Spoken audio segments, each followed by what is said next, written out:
let's talk about, you're going out in support of the 35th anniversary of Victim in Pain. Correct. We're talking about an album not quite 15 and a half minutes long, 10 tracks, but yet it's considered to be one of the foundational pieces for hardcore punk. What created that album? Where were you in your head at that time? I'll be honest, I was a young troubled teenager. At that moment, at that time, the big, first wave of hardcore explosion that was just falling right out of the punk bandwagon type of thing, Okay. And there was just so much going on in the world that we were angry about. Sort of, we could always probably relate to stuff going on today, but for some reason back then it was more magical, like there was all these demonstrations, all kinds of stuff, and we were just angry young teenagers that wanted our voice and wanted to be heard, you know what I mean? Right. And that was kind of like the whole first wave of hardcore punk and all that stuff. And more importantly than that, we were a group of misfits that found each other, you know what I mean? And then came together as some sort of a tribe, which was pretty freaking unique if you ask me. And at those moments in times, I was a troubled teenager living in abandoned buildings, whatever. It didn't matter. As long as I was with my tribe, I felt safe. When I was not with my tribe, I felt, as some kind of a target or something, you know what I mean? But it was that and what was going on around me at the time in New York City. New York City was not the place that you go there and look at now. You read somebody's lyrics or whatever, or you can't, it's hard to relate to what I was experiencing then if you look at New York City now, because it's just two different worlds. Look at photos going back to 80, 81, 82, New York City was like, it was a ghetto, it was a mess. So all the combination of all that, which at the same time was incredibly beautiful, because out of all that roughness and out of all that messed up stuff that was going on in New York City, all this great music and great artists and all this great stuff came out because people wanted to say something. People wanted to rebel. People wanted to be part of this new wave of new stuff, Right. So you're going on the road with Prong. Yes. Now, how is that going to play out? How are you envisioning this tour to happen? It's not the first time we've been on a road with Prong, so I think it's going to be fine. It's going to be a combination of different fans here and there, and Prong comes from those first few Prong albums and all that. It comes from the same. They come from where we come from. They've been around since 86 at least or something like that. I think maybe if I'm right around there, yeah. Around then, and they've had some great records. They've had their major success more likely around 90s, 91, 92. And Tommy's a great guy, and I think it's going to be really cool. I think it's going to be fun. It's good to bring different types of music genres and stuff together. It ain't that different because we're both doing aggressive, some heavy type of music. You know what I mean? We both got some good stuff to say. So I don't know, to be honest with you. Besides the shows that we have done together have been really good. We just did a tour with Hatebreed, Obituary, Agnostic from Prong. It was awesome. So we're giving this a shot. All right. So, digging back to that 35-year period, for those that know the history, it's been a rough journey. How do you keep that energy going, and how do you just keep going? Well, it isn't. When I hit the stage, I'm in my comfort zone. I'm in everything I love, and what makes me feel, makes me go even stronger on stage is if I'm feeding and I'm getting return, like if the audience is feeling me, vibing me, and moving with me, then I'm in my complete comfort zone where I love being, where I've been being for the last 30, 35, 36 years. You know what I mean? I love it. I just love that energy, love that feeling you get. It's like being a gym addict, but I'm a hardcore addict, you know what I mean? I just really do love it. And most of the stuff I get today, I mean, back then I was living a little bit of a different lifestyle than I am today. You know, back then I was like this whole live fast, die young thing. Now I have children and stuff. I want to live a little longer, you know? Right, So I right. think a little bit differently, but I'm a rebel in heart, and I'll always be a rebel in heart. There's always something pissing me off. I'm always walking out of step with something, you know? I've got my limits because I've been through a lot, and I don't want to get there again. I've learned from my mistakes too. I've done stupid things in my past and I've learned from it. I know where I don't want to be. I know where I want to be. Right, But in right. heart, I am a rebel. All right. So, let's stay in that vein a little bit. Again, 35 years. Where have you seen the fans change, the scenes change? You Oh know, man, it's been a lot of change. It's been a roller coaster ride. You know, a lot of ups and downs, and there's a lot of people that have stayed with us till this point, till this time. It's always great to see those familiar faces everywhere we go, and at the same time, it's always great to see new faces.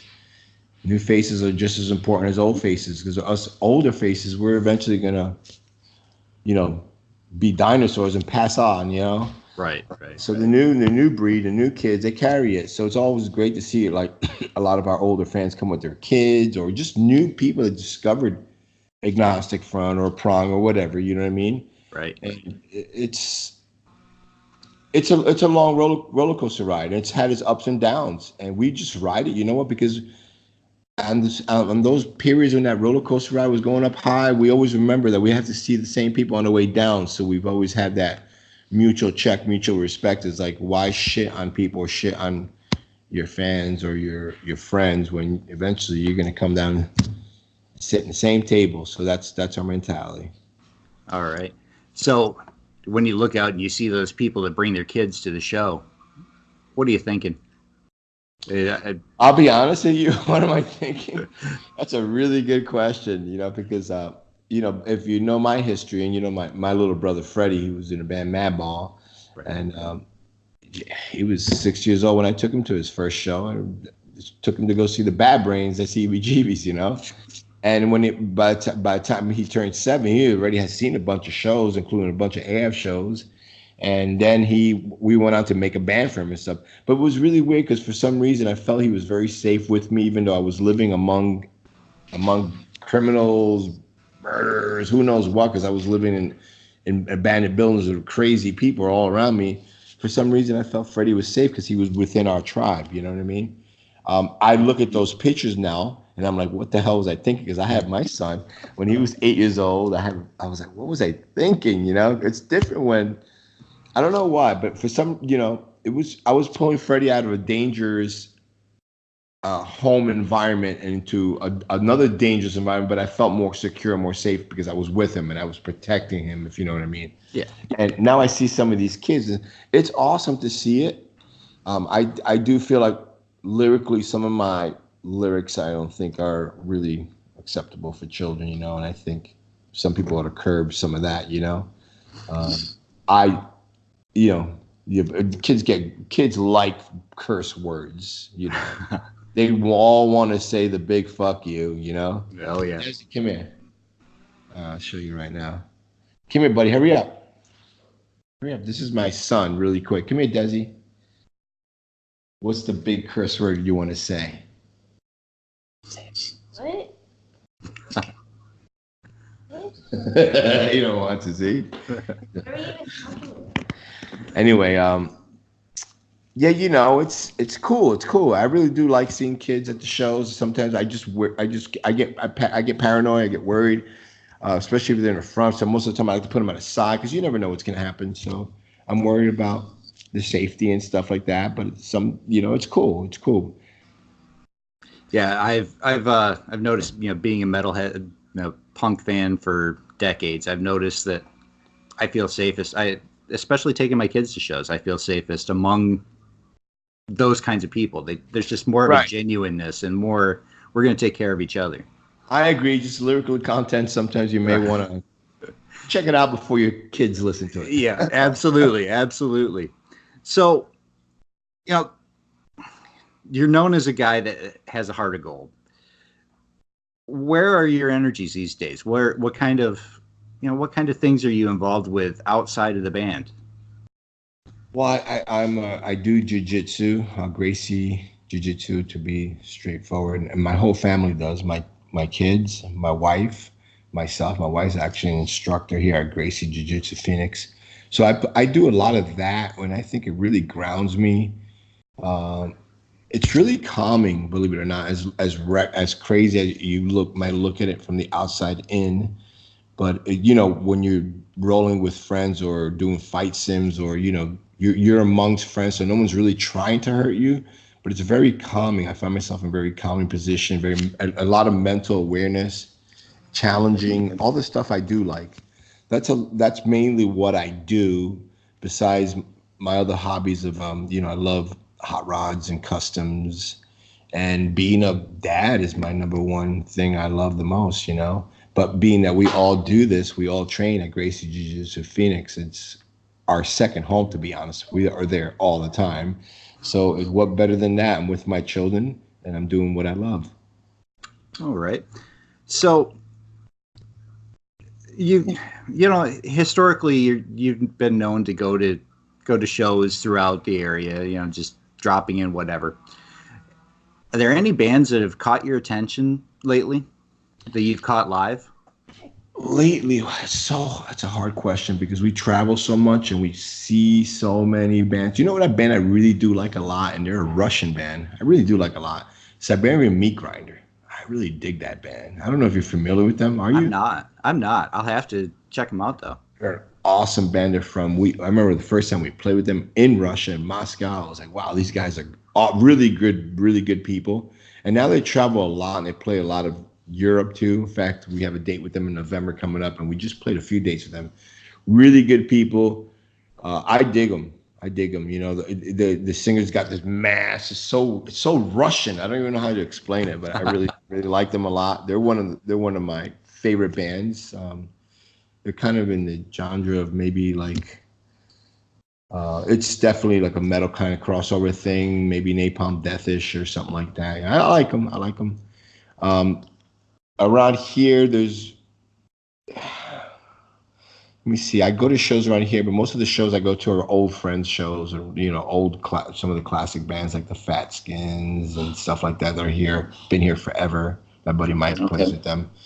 Since I'm in Arizona, so and a lot of time when I do come home, I just want to be with my family. So I'll go to shows here and there, but it's not like I'm going to go to show as much because I'm at shows all the time, and there's always really good local opening bands. It's just I can't remember every one of them, Right. but those kind of pop to my head really quick. All right.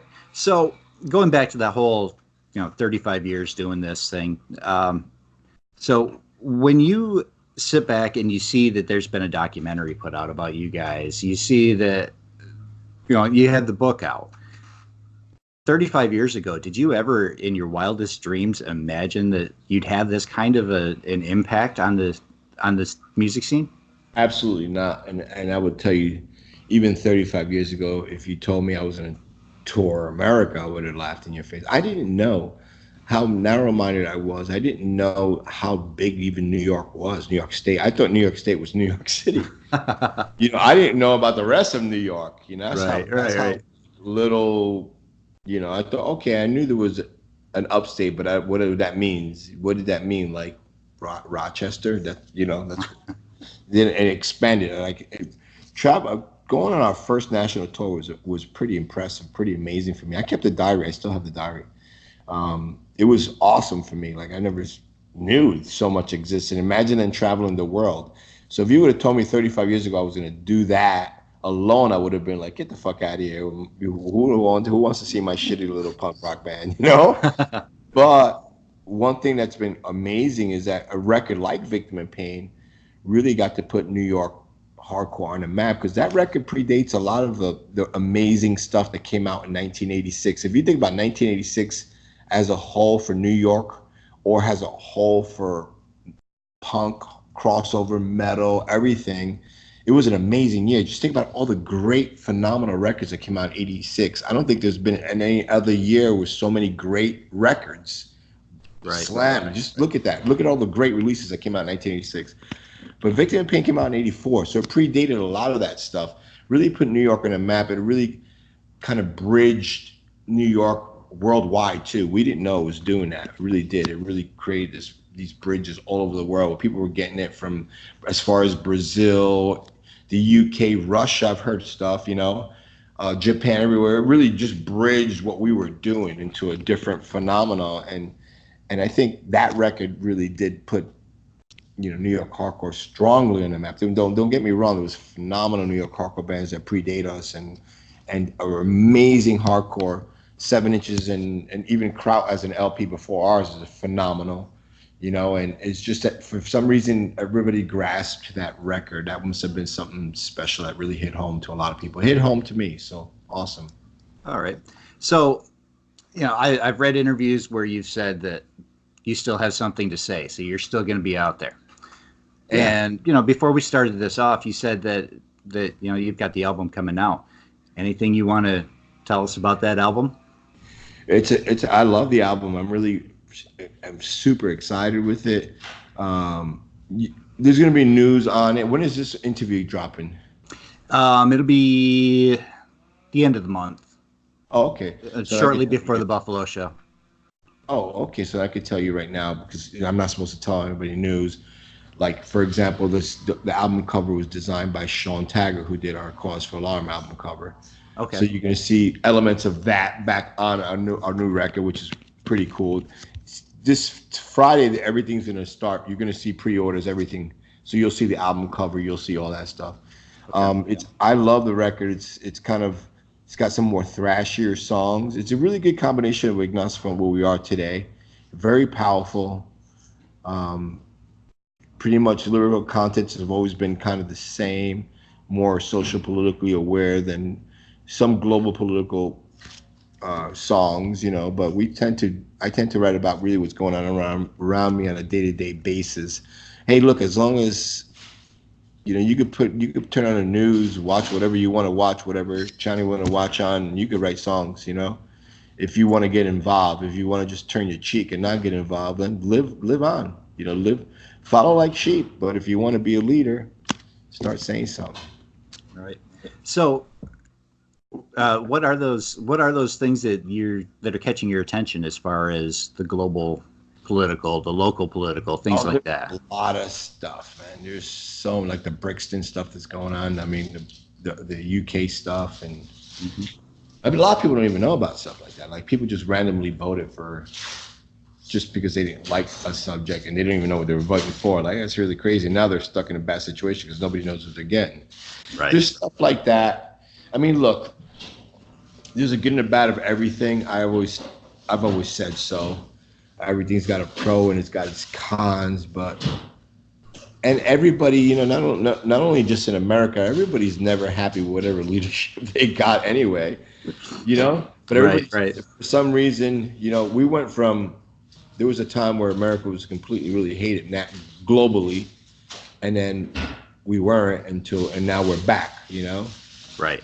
And there's a lot of ignorance out there, which really bugs the shit out of me. And when I meet some of these interviewers and people, or especially globally overseas, and you Americans are stupid. You voted this. I'm like, oh, wait a minute. Americans aren't stupid. Everybody has a right to vote for whoever they want to right to vote for, and not everybody voted the way you think everybody voted. It's just right. It is what it is. So before you get into into what's going on in America, let's talk about what's going on here. Right. And then they get thrown away, and then I just start hitting them. Okay, here we are. Well, what was this going on? There? Okay, see, did you do that? Did you offend? No. Okay, then shut the fuck up. Let's move on. Let's have fun. Let's talk about some good stuff. Right, absolutely. So let's talk a little bit about the politics in punk today, because punk. That's a tough one. Well, exactly. I mean, we've got pop punk bands that pretend to be political out there, and then we've got bands that just want to go out and have fun. Where do you see the genre as a whole today? What is the state of it? I think we should, going out and have fun is awesome. I used to be like you, and you had to say something, blah blah blah blah blah blah. But even though what we had to say was very orientated, tribe wise, like family, stick together. We're a big thing, But I think it's important to say something. At the same time, as I get older, it's so great to have fun at your shows and there's no nonsense and people enjoying it. It's awesome. Well, why can't you? Why not? And then you got those really strictly political bands that they believe in what they believe, so I give it to them, But sometimes a lot of this shit comes back to kick you in the ass. But if you're ready for it, you're ready for it. Hey, look, like I'm an immigrant. I came from Cuba, Right. and my family brought me here as a young child for that American dream, because they were struggling in Cuba and they wanted to come here for a better life for us, Mm-hmm. And it didn't turn out that way. It turned out to be horrible. We lived in poverty for many, many years, and we didn't have that really in Cuba when we left. We struggled. Each and every one of us struggled to get out of a hole, to get out to right now, my brothers and sisters, to raising our families. It was no easy job. Nobody said, here's a house, here's your American dream, here's a couple hot dogs and apple pie, and here's a bunch of tickets to the Yankees. That never happened. So, right. And then you got these bands and these people that talk about stuff that they and like favoritism of different countries, different leadership, and they don't have no idea what they're talking about, and why people left certain things. But at the same time, we did leave those certain things for something better, and it was reversed. But we knew it would happen. We just had to get up on our feet. If you get that opportunity to get on your feet, because you come in crawling, but give somebody the opportunity to get on their feet, give somebody the benefit of the doubt to get to better their lives. I really believe in that. I really believe, try, because my family's, I'm talking from firsthand experience. You can only knock a man or person so many times, so many down, but then eventually they're gonna be in a bad situation. So give them that opportunity to stand up, And I felt like we have been given that opportunity, and it's not been no easy road. It wasn't a spoon fed. We had to fight for those opportunities. But going back to your question is, I think, people should talk about current situations, what's going on, up to the level up to where they're comfortable with. I don't feel like everybody should just dive into crazy stuff. I mean, there's a lot of, one song in particular that comes to my mind called Conquer and Divide. It's in our new album. It's about, like, I've been seeing that kind of disgusts me. I'm disgusted with is a lot of friendships I've seen break apart, especially older friendships. I never knew so many some of my friends that I grew up with are so political, like in an extreme, like one end to the other. Like we were anti-politics, we were like anti-government, Right. We like either side. I still don't. I don't trust anybody. You know what I mean? I don't trust the government. I really don't. So to this day, I question it. You know what I mean? And now they've got a strict side there, and they're defending one side or the other side. I'm like, they're both evil of some sort. I mean, there's probably some good benefits, but you give them the power, you'll see the truth.